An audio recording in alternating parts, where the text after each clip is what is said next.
Welcome to the 152nd episode of News Dump, where we run through the hottest topics in the Lewis County news scene and discuss. It's Sunday, August 6th. I'm local man Aaron Van Tile, joined by Chronicle editor-in-chief Eric Schwartz, Chronicle assistant editor Isabel Vanderstoop, and Chronicle photo editor Jared Wenzelberger, a.k.a. Nightcrawler. And we're joined in spirit by sponsor Summit Funding and the Roof Doctor. And first of all, it is nice to just have a full house in here. Yeah, it's good. I like it too. I think Jared's going to join us on a semi-regular basis unless Franklin comes back and challenges him to a fist fight, which I think is how all these seats have been determined. I think Absolutely. you might lose, to be honest. He's scrappy. Franklin? Yeah. Oh, yeah. Oh, yeah, he yeah. fights dirty. Yeah. There's a lot of rage buried deep inside that I'm friendly sure. vice president exterior. Well, that's how we've always had the fourth chair filled. Who can forget when Claudia punched out Jackson to take the seat? Oh, yeah. I remember it well. Yeah, lovely times. First preamble, we've got Happy Antique Fest. Did you all enjoy the downtown festivities? I didn't make it downtown, but I know folks who did. I know Jared went down there and took some pictures on Friday. I'm glad I didn't have my wallet with me because I would have bought a lot of stuff. I saw the Ken and Barbie Star Trek collection. I thought that was pretty Yep. nice. That was Nice. cool. What else Very did you relevant. see, Jared? There was a ton of stuff down there. A ton of old suitcases, music equipment, antiques, paintings, dishes, all sorts of fun stuff. So Wow. Speaking of Franklin, were there any like tasteful nude paintings? He's a collector of collector. erotic art. There was a couple. Sorta like Aaron? The Shady Lady was out there with a bunch of stuff, and there was a bunch of vendors that had all sorts of fun things. I'm sure Franklin would find some of them suitable for his collection. I want to see his collection someday. I've only saw that one that he brought back, and it was both obscene and beautiful. Yeah, well, I've not, nor do I want to see it. go ahead. Sorry, I have two preambles to add to this list. Pickers Fest was happening this weekend. It's probably wrapping up right now as we're talking. Winlock, very fun bluegrass Americana kind of hangout. Basically, like people come and camp and they learn about instruments and listen to bands. Although it was raining today. It was raining yesterday, too, and Doty had their first car show, and it was still popping. Yeah. I was just thinking that, like, if it hadn't been at the park where they had a good roof, then they probably would have had to cancel. And, just because I think that we should just get into it now. I bet they were grateful to have the roof doctor on call for any free estimates they might have needed at Winolaquah Park. And if you need a free estimate, you can give the Roof Doctor a call at 360-352-1294 or locally at 360-736-0246. I think that's it. The Roof Doctor. Free estimates. They have all of your family or business or festival roofing needs covered, from new roofing to repairs, cleaning, emergency jobs. Their expert crews will get the job done and make sure your roof has a clean bill of health. While they don't update the reviews on the site as much as they used to, you can dip into the Google reviews where they have just shy of a 5-star rating. And, you can round it up. It's a 5-star rating. Oh, there we go. So Bree Galvin says, we have a large log home with a large 2-story game room and a breezeway, sick brag, all attached by one roof, and they tore off all the old metal, put up new sheeting, and put up the new shingles all in one day. I was super impressed. Communication was great.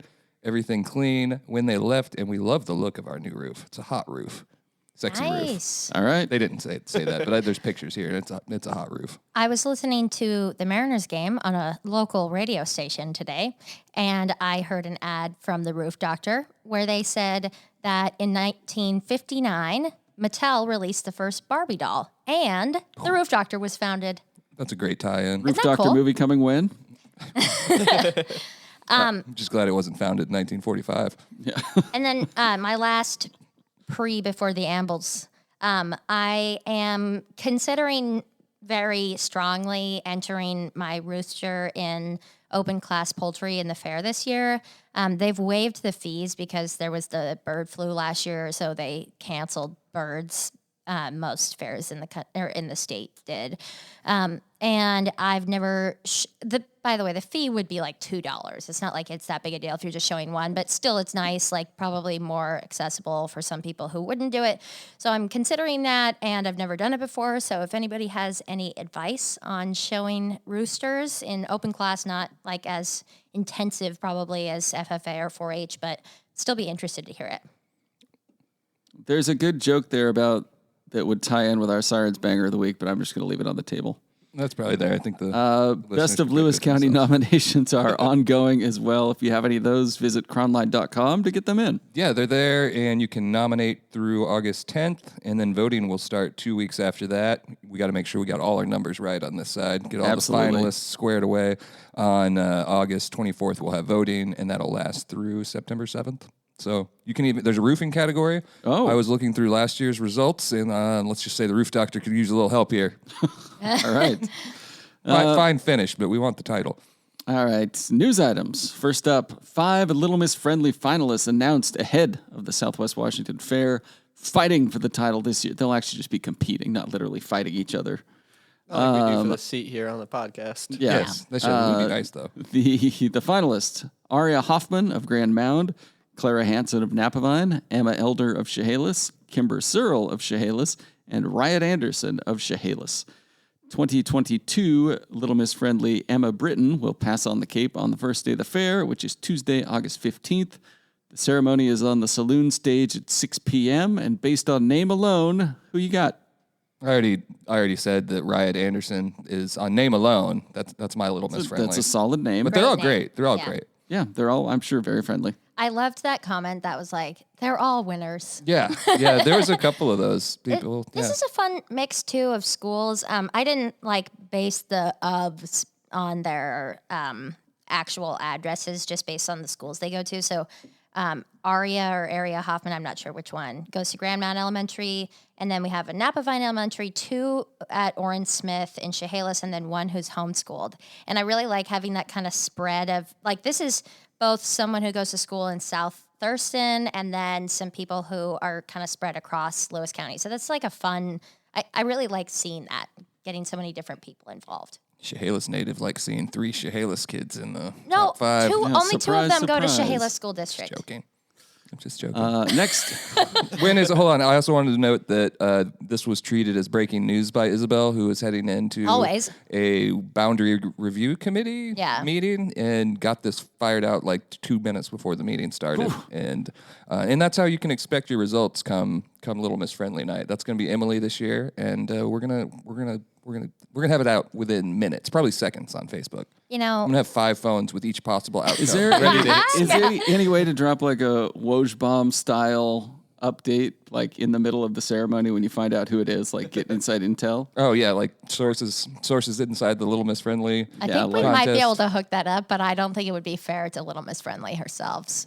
Yeah, probably themselves. not, but still, it'd be fun, Franklin is personally giving away his bicycle at this event, so as he does, He does every that. year. he does it every year. He owns a lot of children's bicycles, a suspicious amount, you might say. To be honest, I felt a little bit guilty when I was coming in on Friday and looking through these applications because it said the 5 finalists will be notified on Friday.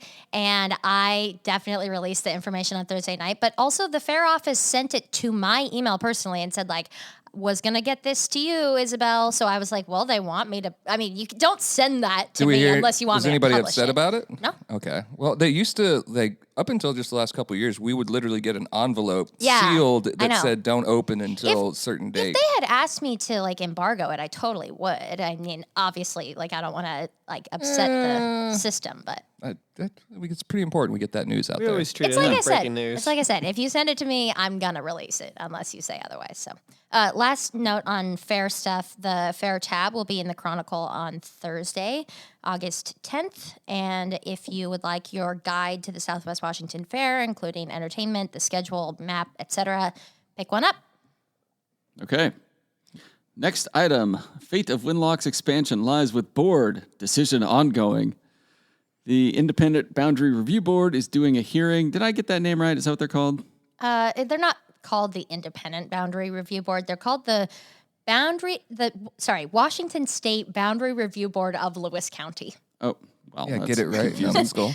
Yeah. Anyway, I just referred to them as the board for the rest of the story. as will we. They're doing a hearing on whether Winlock can annex 1,400 acres and the 335 mostly unwilling people that live there. This has been on the books for a while now. Okay, that's also mostly unwilling for the 355 is not accurate. Like, there was a significant percentage of the registered voters who signed a petition, it's, you know, maybe if you were to survey each of these people, they would be unwilling. But like from the data that we have, there's only 65 of those 355 who like did anything to show that they were against it. Okay. So that's not most. Okay. This has been on the books for a while. When Winlock Mayor Brandon Svensson addressed the board, its chairperson, Donna Moyer, asked, "And you are?" Did she have any follow-up questions? Like, what is your real job? Why are you like this? Is Roger Morningstar still in your top 8 MySpace friends? I think she literally didn't know who he Lazy was. pot shots from Aaron over I here. think Are she, they? I mean, this isn't Lewis County Republican Chair Brandon Svensson. This is genuinely- It's the same Winlock person. Mayor Brandon Svensson. I He put on a genuinely don't slightly think she knew different who he was. Also, I will say that Winlock's mayors, plural, have wanted expansion toward I-5 for the last 20 years. At and least. It's not just a Svensson idea. This is something that has, like, the writing's been on the wall since, like, an interlocal agreement that was signed in 2006. Like, it's not like this is a new concept, and it's certainly not something that just Brandon Svensson was like, hey, let's do this thing, you know? I did like how you used that exchange to highlight the independence of the board, unless it was just like really overdoing it. Like, oh, hello, sir. I don't know who you are. We've never met I before. got the impression that, well, because he just, you know, in a public hearing, you have to state your name for the record. And especially like this is being fully recorded and stuff. So he starts speaking up about something that was it was like directed to him by whoever was talking before. I don't think it was like out of turn, but he didn't say his name and who he was. So she was like, "And you are?" Like in a way that made me think she genuinely did not know. And I was like, wow, that's great. Like you wouldn't want someone more independent than that. Okay. Yeah. Anyway, this started with a petition from people who did not want to be in the Winlock city limits. Perhaps they read the news. For the petition to reach this stage, it needed 5% of the voters. It got 23%, which is why I went with mostly unwilling, as you would think once they got to 5%, they would just stop. But maybe they went to the next house and it bumped them up to 23%. I don't know how math works. Anyways, they heard from officials, attorneys, residents, and interested parties from 7 to 10 p.m. And what is happening next? Basically, when the Boundary Review Board was invoked because of this petition, the city of Winlock twice tried to take court action against the Boundary Review Board and say you don't have the authority to make this decision, which was demonstrably wrong by like superior court judges decided that. And so they had the whole thing delayed, but the state of Washington does have a timeline for this thing between when the review board is invoked and when they make a decision, which because that was pushed down the line a little bit because of those court orders, they have to make their decision by August 8th. So they met on Thursday night until like 10 p.m. and they spent like a long time talking about whether they should just keep the meeting going that night or Just if they pull should an meet all-nighter. again. And it was like that was a significant part of the meeting in my opinion. And then they decided to meet the next day. So they deliberated on Friday, just like talked about how they might vote and their impressions and stuff. And then tomorrow night they will make their decision. That will be Monday night. Yeah. Okay. I can find out what time if people would like to know. It'll be moot point by then. Anyway, in the public comment section, Svensson said the city wants more tax money, and so they want to annex land and people to generate income because there's no free lunch. Now, forcing new taxpayers to pay for shit they don't want because you want it. Maybe it isn't a free lunch, but it's at least tricking someone into a first date and strategically forgetting your wallet. Or hear me out, the elected city councilors could reduce government spending and maybe make that work instead of relying on what? socialism. This is coming from you? Yeah, and I also want to Reduce say government spending. I am not Everybody saying heard that, it. right? Yeah, I also want yeah. to say that I might not have highlighted this as specifically because it was not actually the concern. Like how they're paying for the taxes is not really the concern of the residents so much as like whether or not the services will be able to fit the amount of people that they're annexing into the city. So I didn't include this detail, but when the city annexes them, according to at least the last estimate, they'll be paying less in taxes. They will go from like a 9% property tax with Lewis County to something like an 8% tax with Winlock. Mm-hmm. That's something that's near and dear to your heart. You Yeah, don't it like is. those property I taxes. don't like those I feel like you're property making the taxes. opposite argument you did when you got your property tax payment.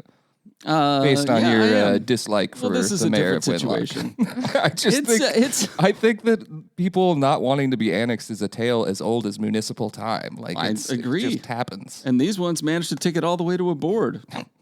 It's like, If only it were an advisory board. good for them. Yeah, then they wouldn't have to listen to them.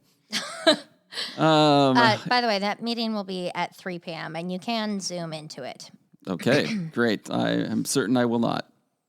Any other comments on Winlock appearing before a board which they must listen to?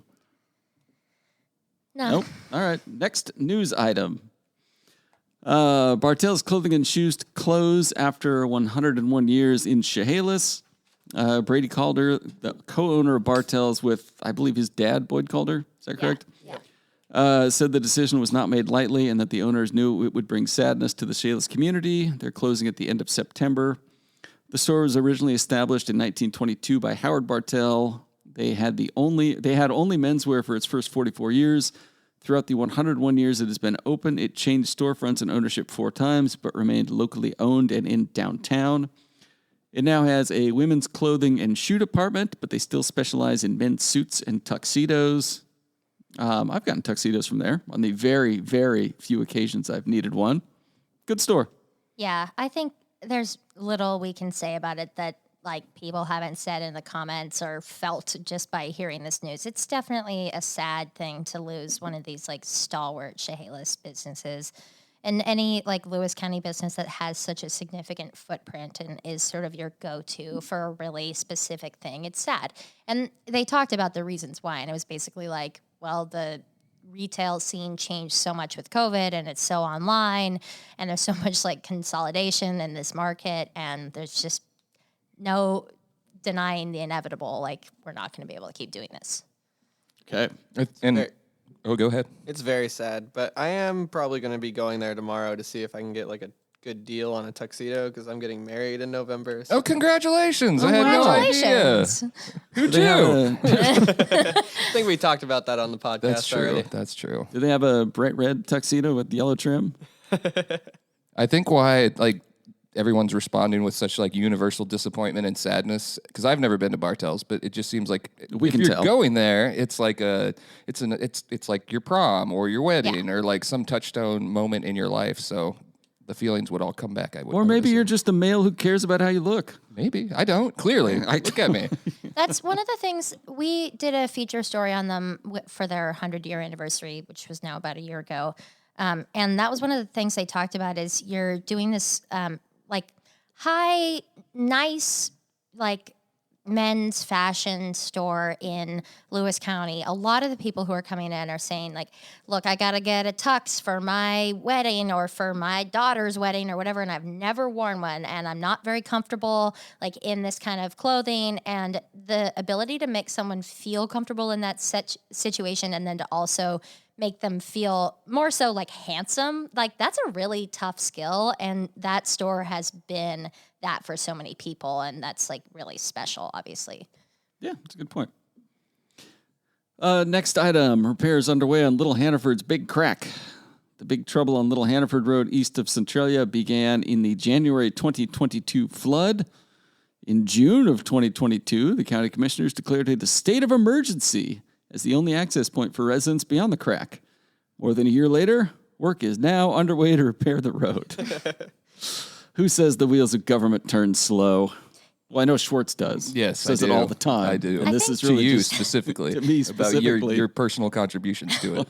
I think now is a good time for me to say that I am.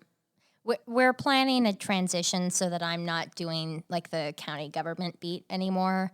And that's not like immediate, but it's probably going to be happening over the next month or so. When this news release came into my inbox, it was like, oh, look at the repairs on this because the commissioners declared a state of emergency. Never said when. That was in June of 2022. And because I have like done this for a while, I can't help but be like cynical and say like, well, that was misrepresented. And like, I feel that it would be I know that like it's good for reporters to have that sort of cynicism, but not to the point where you can't, I don't know, like report on important things without having those feelings every time. And so I think it will be good for a new set of eyes. Yeah, we got a new reporter from Wenatchee World. Mitchell Rowland is his name. He'll be here, I think, August 21st or 22nd.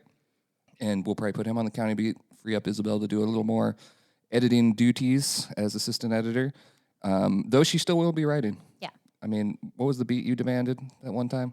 All the good stuff and also all the things that I want to cover. Yeah, basically I was like, I just want to do like cool things. When there's cool stuff happening, I consider my beat like overarching to just be like community news. And Yeah, that's what it should be too. And that's not necessarily like features or anything, but like hard news that happens throughout the county that is affecting lots of people. I think like I appreciate that the most, and I feel that I have a knack for it compared to anything else. And she's keeping our favorite beat, which is the East County beat. Yes. Yeah, I mean, I will insist upon that. And completely unrelated to all of that, I just would be remiss not to point out that I had to reject the lead on Eric Rosane's first story on this crack. Yeah. His lead was, this crack would definitely break your mother's back.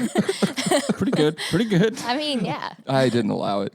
Should I have allowed it? Yeah. I think so. I was out there with Rosane when we went to that crack in the road, and it was he step on it? huge. Oh, we all stepped on it.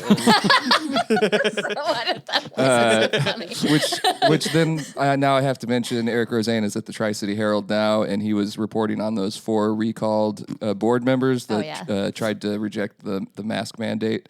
One of them's the wife of Semi Bird, I think is how you pronounce that. He's the Republican running for governor. Anyways, he messaged the wife, who was one of the school board members, for a comment, and she responded something like, quote, "You suck. Please don't say I didn't submit a comment. That's my comment," or something. You all suck. I think, like the voters, basically. I took it as Rosane personally. Rosane Oh, specifically. is that how you saw it? That's how I took it. Yeah. Oh, okay. But I don't know.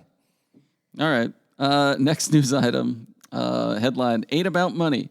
Lewis County farmers share hardships in tour with lawmakers. A bunch of elected officials went on a farm tour throughout the Lewis County area, like Toledo and then Chehalis and the extending Chehalis areas. Yeah. It kind of sounds like a field trip, except instead of children, it was lawmakers. And instead of making it sound fun, the farmers aired some grievances. They literally were tripping to fields, though. True. They talked about flooding, naturally. They got a little. Did they get a little treat at each stop, or just one bag of treats at the beginning?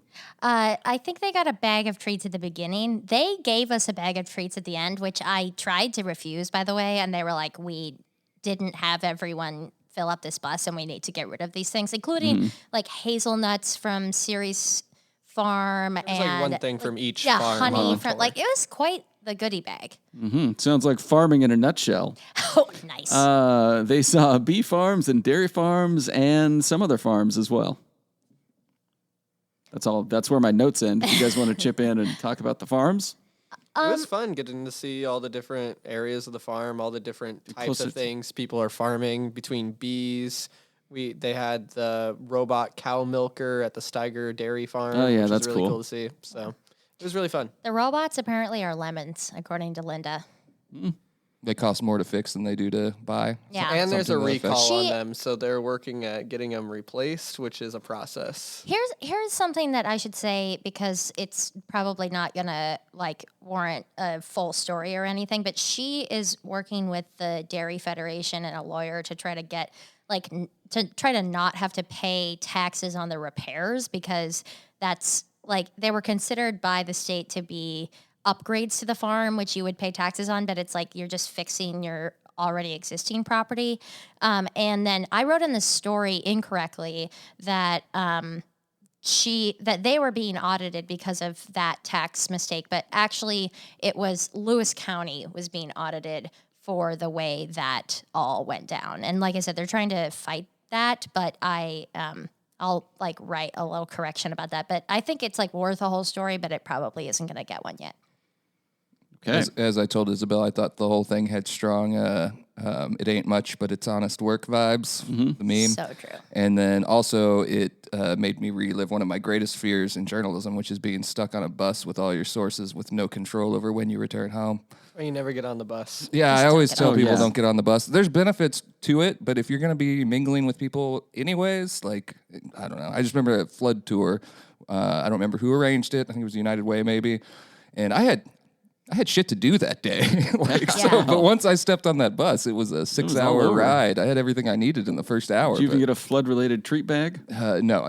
We got copies of the flood book because if you recall, former publisher Denny Waller wanted us to pay for them, which is fine. Business decision, wanted us to pay for the book we produced, and so we were delighted to find free copies on that bus All right. Free copies of your own work. of the flood book. All right. Next item: Centralia adopts RV parking and camping ordinance. Approves purchase of mobile surveillance camera. The new rule means you can't camp on city streets and limits RVs to 16 hours of parking along a city street. And I think there's a caveat in there to where you can't just move back within 48 hours or something like that. They also included funding for a $35,000 mobile surveillance camera. Centralia Police Chief Stacy Denham said his officers would start with a warning and would offer directions to services for the homeless before moving to harsher penalties. I think this rule is just fine. How do you feel about the camera? I had to look it up. I was Googling mobile surveillance camera, and the prices on them were like a couple $100s. Like what? I'm just curious. Why is this one so much more expensive? Is it maybe it's with like the maintenance of it, or like a subscription to get like a live feed or something? I'm We'll just look not into sure. it, but I'm not sure either. That's a good question. That's a very That's good about question. the same price as the virtual railfan camera, which is a live stream camera. So Okay. it might have those type of. So you're gonna have a YouTube Yeah, channel that's on the what park? it is. Yeah, because the officers can. That's a good point, Jared. They can he made note of it in the last meeting how the officers on patrol across town could pull up the feed and just have a look if they Yeah. needed to. What did he call it? He called it a force multiplier because you can be 2 places at one time I mean, that's great, but also can't you just go to the second floor of the police station and look? with binoculars. Like look out the window? I guess you could. It's not that far away. I was surprised to hear you on board with the RV thing. I thought maybe you'd be a little Yeah. more opposed to it. There was a counselor and some commenters who just thought it would be better to have a safe parking place first, like some set place where people can go with their RVs before setting this up and then set it up, which I got the thinking there too, but I also understand, and you can just look around town and see it's not like a huge, massive issue to me visually so far, but you do see them abandoned here and there, and There's a couple. There's one on, let's see, it's got to be 2nd Street probably, between Pearl and Tower that's been there a while. It's, it's an eyesore and it doesn't look great. I've seen a couple. No, I'm not they against it. specifically mentioned one where there's a house where the RV is parked in front of it, and the people in the RV are actually aggressively using their property and dumping waste into the drains. and Obviously, I things like think that. that's a bigger issue than the eyesore complaint. No offense, but I just think that's one of the reasons that this has been addressed by. It's currently like a conversation in Lowe's County, and then also in Centralia and probably Chehalis too. But I don't pay as much attention to Chehalis City Council because it's not in my beat. But whatever. The waste dumping is obviously it's already a code violation, but giving citations I'm not sure has been really effective. And I think by putting these ordinances in place, they are able to more easily enforce it. It was one of the problems that they had with Eckerson Road and the encampment down there as well, because they had a RV that was used as a bathroom that wasn't hooked up to anything, and it was just basically getting dumped right there on the land. So I'm sure that could be part of it as well. All right. One more thing. I just was thinking on this because there was another incident in Sirens recently.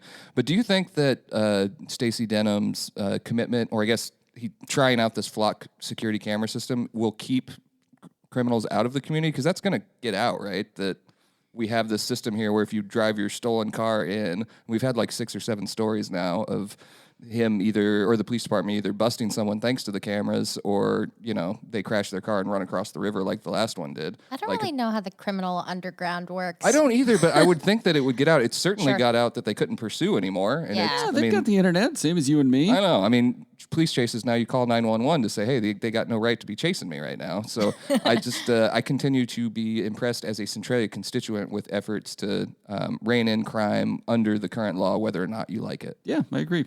I do think that's one thing that the Centralia Police Department has been really demonstrative about since day one with like legislative changes. Like, we're not going to compromise on our like commitment to public safety just because we disagree with stuff. Like, we will find ways to make this work.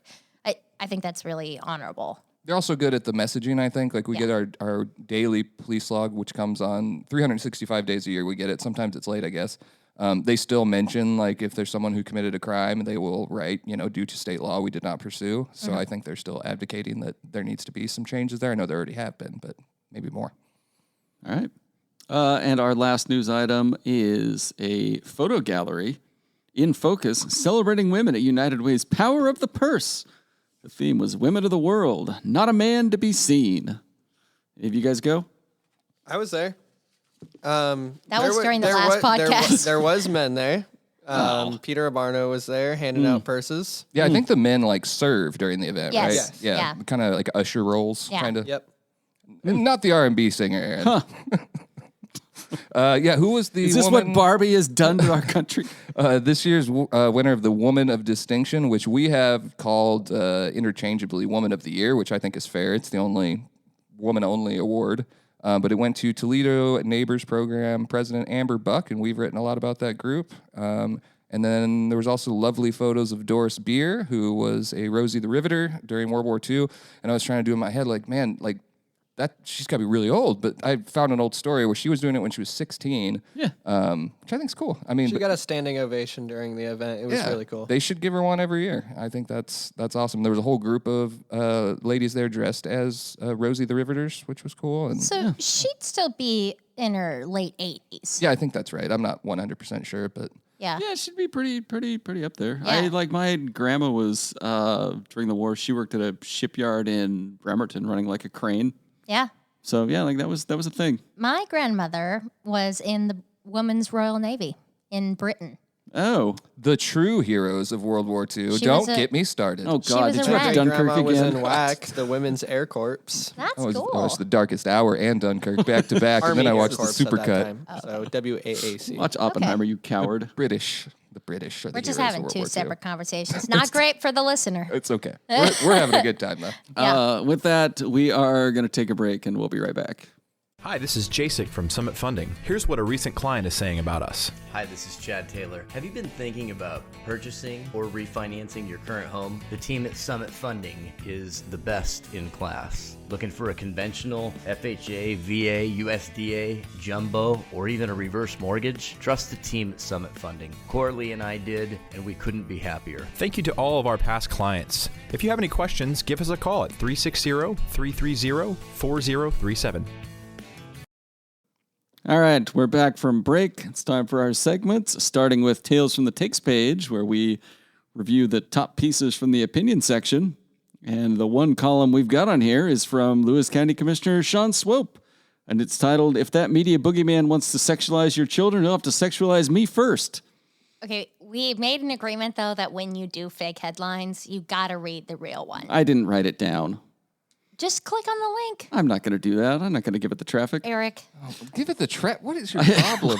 This is cronline.com. I also want to make clear our here, paper. I agreed to let Aaron say whatever he wants, but he obviously has a deep infatuation with Sean Swope. The headline on the original is Preserving Innocence and Parental Rights, Defending Children from Early Sexualization. Go Anyway, on. I copy-pasted the entire thing into Google just to see what would come up, and the closest thing was a column about the, quote, sexualization of children on the Catholic World Report. Talk about writing what you know, huh? Oh, get out of here. Oh, Too on the nose. The gist of this 392-word column, short enough to be a medium-sized letter to the editor, is that parents should fight back against the made-up idea that they can't parent their own kids. Quote from the column: "We must champion parental rights in all conversations about children's well-being, empowering parents to shield their children from premature sexualization. Premature sexualization suggests there's a mature or correct time to sexualize your kids, which I disagree with. Do you? Yeah, you're not Anybody wrong. else? That is a weird term. You're right. From the column: "By protecting parental rights, we enable parents to oversee their children's media consumption." Look, the right to tell your kids what media they can or can't consume has never been in danger. That is not... You can tell your kids what to watch or what not to watch whenever you want, but the right to tell other people's kids what media they can or can't consume is an infringement on our basic constitutional rights, which is something you can read all about in the library." Mm-hmm. That's it. I'm going to leave off the last part. I mean, Big of you. I think we've beat this horse to death, right? Like, we've all shared what we feel about it.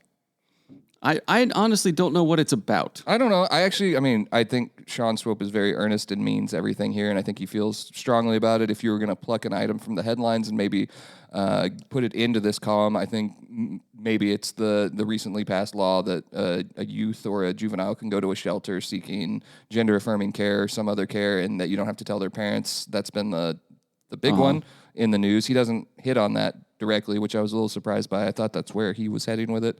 But I don't know. I don't question his motives as you do. I think this is something he feels strongly about, and that's what the opinion page is for. I don't think that Aaron questions his motives either. I think he just completely disagrees with them. Yeah, no, I guess so. I think he's building a straw man out of somebody sexualizing children, which, like, what media is this happening in? Dude, it's far less of a problem today than it has been in the past. I do wish that there had been more specifics as what he was driving at. I agree with you there. Yeah. Yeah. Okay. I also don't want to prematurely sexualize the child. Thank you. Thank you for I agree with you on that. clarifying that. This podcast stands against prematurely sexualizing children or sexualizing them at all, even at the correct time. I also want to say, as a former child, I think like my parents, my parents are deeply religious. My dad's a pastor, and they definitely policed the content that I was able to access. And I can say, just for myself personally, That made me want to read it more. it just made me like, it didn't matter if it was music or a movie. If they told me no, and I mean, my parents were of the sort that they once confiscated my Green Day Dookie CD, which was the greatest CD of all time. It was CD. actually on cassette, was what I had. Wow. They would destroy it, and like, I mean, I lost AC/DC because it had the lightning bolts, which are clearly satanic, according to my mother. And no, great parents though, great parents. I'm just gonna say, it only strengthened my resolve each time to reacquire each of the pieces and hide them somewhere. I completely, like, I get where people are coming from. Do you want to protect your children from reading stuff that you think is, like, violent, wrong, dangerous, whatever? Of course you do. But, like, I know that's completely true. It's exactly my life experience, too. Like, I grew up with, my mom is Catholic, and, like, you shall not worship false idols ahead of me. And when I was growing up, it was like the peak of American Idol, and so many people were watching it and talking about it. And my mom did not want me to watch it because of the name of the show, Idol. And like that was the whole reasoning to it. And do I think that she was wrong about that? Was that a misinterpretation of like the 10 Commandments? No, I don't think that. Like, whatever. If that's how you took it, that's fine. But I know that it only made me want to watch the show more, and it's not even good. Yeah. You're absolutely correct. It's not good. Can we touch on a couple other opinion items? Yeah. Sure. Chad Taylor had a column titled "Ban on Prayer: Politics at Senior Centers is the Opposite of Inclusion," which I thought was a fair game for the opinion page. Just talking about the Lewis County seniors' decision to ban prayer politics. Didn't really do a great job of laying out the reasoning, in my opinion, but it was published in Senior Dynamics. There's a prayer circle set for the Twin Cities Senior Center tomorrow morning in response to it. At least I think that's still going on. So he had some interesting takes in there. I think the topic itself is interesting. We'll hopefully have a story in Tuesday's paper just on some of the background on why that decision was made. And I've already got some letters to the editor from some seniors that aren't that happy about it. So that's a good one. And then Jamie Lund wrote a really good, I enjoyed it anyways, guest commentary on Health and Hope Free Clinic serving its 2,000th patient. Oh, I haven't read that. Yeah, and it's, and it is what is in the headline, but just talking about all the good they do. It's open every Tuesday over at Northwest Pediatrics, I think, and it's for folks that maybe don't have insurance or a way to easily access care. Yeah, that is good. So that's there. And then Bill Moeller, as we talked about, was going to write about the war and did. Yeah, it's a two-parter, so come this Thursday, you'll get the second part. But yeah, Bill Moeller is a treasure, and we love him. He still comes in here and hand delivers his columns. But he has also threatened to quit like 4 times in the past year, and then it lasts like a week, and he comes back in with a fresh column. I was so happy to see him come in and bring this one. He's such a positive guy. And he's always so happy, and he's most of his content is very soft. And I will say, even when he's writing about his experience in the Korean War, he brings that tone to it. Yeah. He's just kind of lightly walking you through, well, it was 20 below zero, and I stole gloves off of a dead Chinese commander. And anyways, next week, China attacks. It's how he wrote it. But no, I mean, it's Bill. really, really great perspective. And I just treasure Bill Moeller as a community and Chronicle institution. I absolutely do too. And he's been nothing but kind to me since I started working at the paper too. It's just such a delight to talk to him every time. And even though he says he's going to quit a lot, I think he's got a lot in the tank. And then he sees certain things that happen that he's like, I have to write about this. So yeah, we love Bill. We do. And there was a time, I want to say 10 years ago, maybe even more than that, where we had to cut back a little bit. And so we told him, Bill, we can only do 2 columns a month from now on. And 4 years after that, he continued to write 4 every month. And he was just like, nah, I don't need pay on those other 2, but please publish me. Oh. So I love Bill. All right, you guys ready for Sirens Banger of the Week? Yeah. Am I? This one I'm calling Hanging Brain on a Moving Train. Oh, gosh. Caller who was Can you watching say a that? live feed of railroad tracks in Chehalis reported seeing a, quote, male hanging off the train on the west side with no clothes on. And the Sirens Banger. Yeah, I think that's it. All right. Speaking of railroad, we didn't talk about the Chehalis Mount Rainier drama on here. Yeah, the Mount Rainier Scenic Railroad steam train is not coming to the Centralia or Chehalis Centralia Railroad, but it is staying at Mount Rainier Scenic Railroad, where they're going to have some limited excursions this year. Starting Okay. in September. People were very excited about that online. I mean, All right. it's an exciting story. It's a drama-filled story, which is also fun, but it's also, it's great. It's the train that they use for the Polar Express each year over Yeah. in Morton. So I think a lot of people were excited to see the Polar Express continuing, even though Centralia Chehalis Railroad has not been continuing with their scheduled events. Yeah, this is train country. People love their trains around here. They sure I mean, do. who doesn't love a train? Come on. People's Champion of the Week. I've got the grandson in the story. Bail set at $100,000 for man accused of trying to rob woman before being tackled by her grandson in Centralia. Couldn't agree more. That's incredible. Props to that grandson. Yeah, an elderly woman exited her car in the hospital parking lot Tuesday, and some guy pushed her into a truck and tried to steal her keys and car. Luckily, the young man with the elderly woman shouted, "Take your hands off my grandma, you son of a bitch," and tackled him. He didn't do that. None That's of not that. in the He story. did tackle him, but You don't know Not that in the he record, didn't. anyways. I'm Then sure he- there was some swearing You going don't on. know that he did. Then he held the guy who was wearing, well, I love my grandmother, and I would have. See, none of you agree with me? My grandmothers are both dead. Well, then he held I the wouldn't for guy your grandmother. who was wearing hospital clothes like a gown, I guess, until the cops showed up. Talalamotu Tupo, 37 years old of Tacoma, is in custody and held on $100,000 bail. That kid is going to get so many $10 birthday checks next year. Good for him. That kid's, I believe it was his aunt, was in the comments on the story, taunting the suspect, saying, how did it feel to get beat up by a kid? Yeah, I saw that. So great. There was that, and then there was about 100 try that in a small town comments, Oh, which I know Aaron was a fan of. Sure. I do love that story, though. I mean, it's great. Do you want to do Facebook comments of the week? Never. On a photo of some firefighters and their babies that was reshared by the Cronline account, We know what they were busy doing during COVID, LOL. Yeah, that was a reflector joint out of Clark County, and it was pretty amazing. I Babies love are that all photo. like the same age. That's and there's such a like, great photo. I love it. It said 13 in the cut line, so I don't know if there wasn't, like 2 of them weren't pictured, but there was 11, all about the same age, all from not just the same district, but from the same station. Yeah. So it was fun. Good photo. On the court case of a man who spanked 2-year-olds to the point of bruising, this commenter says, I grew up in the 80s and kids had respect for adults because as a kid, we got our asses kicked. Again, sir, these are 2-year-olds. Yeah. Extreme. I'm going to tie this back real quick to the content parenting thing. It sounds like it's a parents' rights issue. Like, I just was going to say is like, there are plenty of people who feel like that. Like, my parents spanked me and therefore I'm good. But I think I think people my age tend to feel like if they were hurt by their parents, like they never forgave them.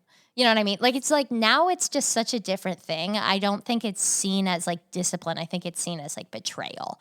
I don't know if that's just generational shift or what, but I've never known a person my age who was like spanked and was like, oh yeah, that's cool. I'm glad I was. I got spanked. I'm of probably the final generation that my school was spanking. Yeah, that's crazy. You get sent to the principal, and the principal would pull out this paddle, and it had holes like in the paddle. That's so And he wild. would talk about how it increased its aerodynamics. Oh, yeah. So like when it came Wind through. resistance. Yeah, yeah, Our principal it had a cuts through. whole wall of paddles. Oh, that's impressive. I didn't feel damaged in the long run by it, but I will say, as a dad, I was always said, I'm not gonna spank my kids. And I don't know how old Bauer was, my son, who's my first kid, probably like 3 or 4, and I gave him a swat on the butt when he was doing something, and the look of betrayal that I got, I will never do that Yeah, again. that's It what was I'm just saying I felt like a villain. I think there must be some.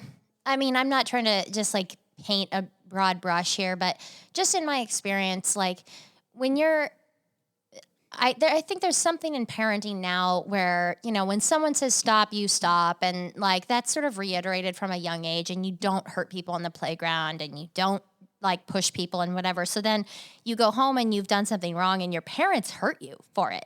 That's like, I think you see that differently when you've been raised in the environment of like a school / like parents and stuff who have the concept of bullying in the front of their mind and like teach you how to respond to that sort of thing. I don't know if that's just like a new thing or if it's just something that is like more an experience that people my age in this area have or whatever, but I just think that changes the way that you feel about spanking. So, Aaron, when you're beating the snot out of your boy, what's your justification? Oh, my boy is my size now. Oh, yeah, you could. He's actually taller than you, I think. He is not. He's close. Mm-hmm. I've got like 1 inch and 10 pounds on him. Okay. If he's not wearing shoes. Ty with his sword versus you without a sword, who wins? Oh, Ty with a sword. He's good at that thing. He practices daily. Is it a dummy that looks like you? Yeah, he does. He's the kid from the meme that's constantly Googling, how do I fight my dad? While you were podcasting, I was learning the way of the blade. Exactly. Some more comments on the Sean Swope column. This commenter says, I suggest you actually parent your child and go to the library with them and monitor every word. That way you can have your own fascist state at home. But that would require you to actually go to a library and read the books you object to. It's clear you have done neither. And then this comment thread really cracked me up because one commenter mentioned something about Karl Marx and evilism, and then they get on to, the book is out there to read, and the movement is still very much working through the Democrats. Read also Mein Kampf by Hitler. Weird recommendation. Somebody replies, wow, I totally have never heard of either of those books. Great insight.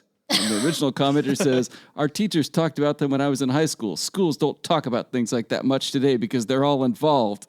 And the commenter replies, did they teach you about sarcasm?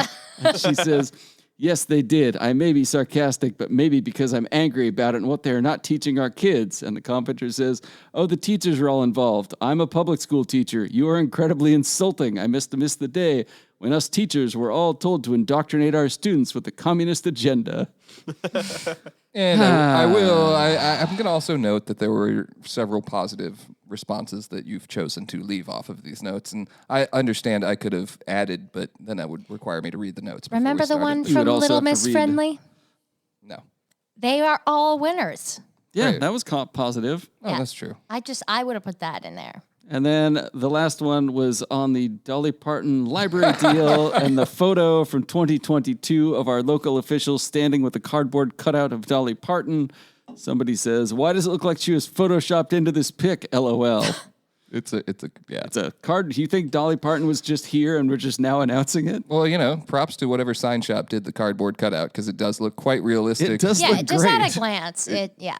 I'm just gonna take a stab and say it was Sign Pro. Yeah, probably. Definitely Sign Pro.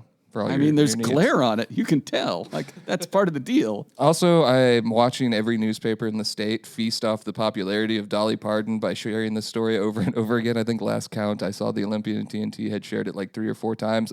I posted it today. I was a little behind the ball. We're going to do our own localized version. I'm talking to Peter Abarno tomorrow Sweet. about it. He passed or proposed the legislation to make it a statewide thing. Yeah. It Angela has French. a fun local angle too. Yeah, So, yeah. lots of Angela French, formerly of United Way Lewis County, is now United Way Pacific Northwest. Like there is, I think Lewis County has more connections to this story than probably any other county Yeah. in the state. During Power of the Purse, there was a bunch of people dressed up as Dolly Parton. Oh, that's so fun. excellent. But yeah, within like an hour of posting this thing on Facebook alone, it had like 1,000 likes. It's like it's a brief. So People welcome, Dolly. People love Dolly Parton. I mean, what can you say? I what can don't you know say a bad person about who her? doesn't. There's not like I don't know. I just hope she doesn't get canceled. Can we get the Dolly Parton cutout to appear on the podcast? That'd be fun. Photoshop her into the art and be like, I wow, can how do did you that. get Dolly Parton in her dumpster? I can do that. There we go. Yeah, that's got to happen now. Yeah. What's in the next edition? Oh, which is we're gonna have some coming fun stuff. Tuesday. Yesterday, Jared and I went to there was a cheese cutting event at the Tumac Tap Room in Napavine for the champion of the Gloucester cheese roll. Cooper Cummings. Yes, who ran down Cooper Hill faster than who he referred to as the Tom Brady of cheese rolls, who's won it 24 out of the last 27 years. So he has his girlfriend's family owns the tap room in Napavine, and he met his girlfriend at Western. They went to the UK together, and so it'll be a real fun story, I think. Is that It was Molly fun Olson's to go. boyfriend? Yep. Oh, okay. Yeah, Molly's great. Her parents are awesome too. Your live video you guys did was really good. I watched most of it, and I appreciate it. It was a packed house in there. Oh, yeah. It looked, Yeah. it It was a lot of fun. The mayor was there. I'm It's a big excited. event. The cheese roll is so fun to watch. You should, if Yeah. you haven't seen it, you should go to YouTube right now and search. How's the town's name pronounced again? Gloucester. Gloucester. No, I think it's Gloucester. Gloucestershire. It's Gloucester. pronounced like Worcestershire. Worcestershire. Anyway, search it on YouTube, and it's fun. It's a bunch of people falling down a hill. It's great. See a And guy then- in a Russell Wilson jersey. He's our champion. Oh yeah. That's great that he Nothing represented. better to like wear that when as you're well. falling down a hill than a Russell Wilson jersey. No, I have to believe that was part of his message. Yeah, probably. And then, like I said, I have a call set up with Representative Abarno tomorrow morning to talk about Dolly Parton and the local connection and everything. And then I am working on a story about Hammock Head, which I feel like I should just tease for the next podcast because I'm sure that we'll make him a champion. That's the elk out in Packwood that had the hammock Yes. stuck to his head. Now He he's got a may- chair on his head. He may have struck again. He did. May have struck again. Not confirmed, but probably. It's been confirmed, hasn't it? Well, I watched a video. Locals say. We don't know that it's the same elk, but we're just assuming because he likes hammocks on his they head. say No, no, you have to the- spot that elk. People who are living there are fairly People close to certain. the deer say it is the deer. You mean the wapiti? The wapiti? Wapiti. Wapiti. The wapiti. The wapiti. I'm Eric sure he's a hero and refuses not to just like accept kind of a that. dipshit. No, he kind of Hey. is. But the Well, thing he's is, got a hammock stuck on his head. He's got a chair stuck In on the his most head. recent case, it sounds like he did break into someone's garage.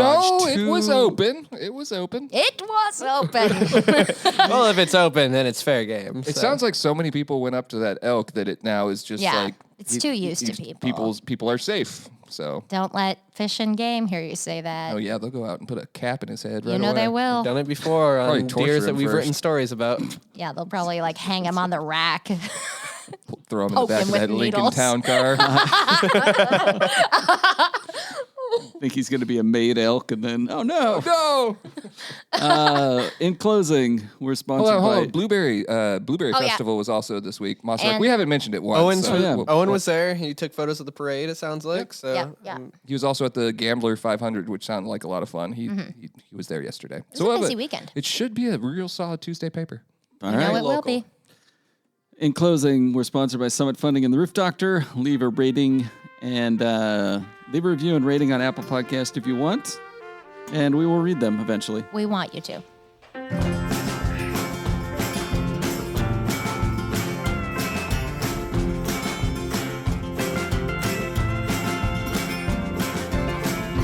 Winter came hard